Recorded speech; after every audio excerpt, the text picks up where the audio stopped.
Clearly, I'm not a doctor and I've never pretended to be. I don't have a fold-up bicycle, for example. I don't feel the need to wear scrubs in the street.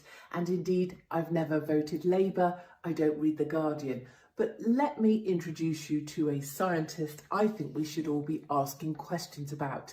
His name is Professor Neil Ferguson of Imperial College.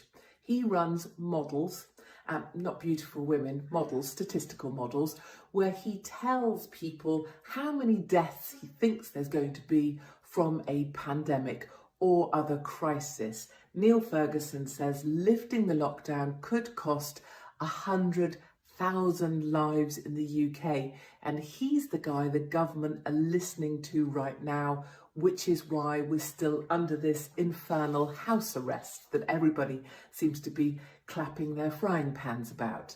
Let's look at some of Neil Ferguson's work in the past and see how accurate it's been. For bird flu, he estimated, using his very sophisticated models, there might be 200 million deaths globally.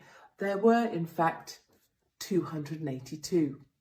When it came to swine flu, Professor Ferguson used his brilliant models and he estimated there could be 65,000 deaths in the UK.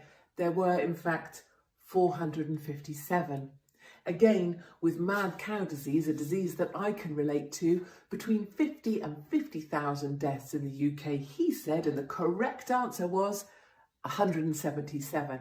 And for COVID, he came out and said there may be 500,000 deaths. He's now saying there may be 100,000 if lockdown ends.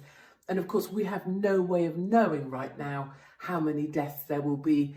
But it seems that Neil Ferguson is prone to exaggeration. He's kind of like Gemma Collins on hormone replacement therapy. Other scientists have challenged his thinking as well, unsurprisingly.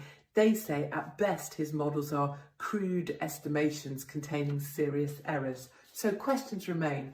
Why aren't the mainstream media asking these questions? Why are we listening to this man who's about as accurate as my 5-year-old trying to wee standing up? We will make America great again.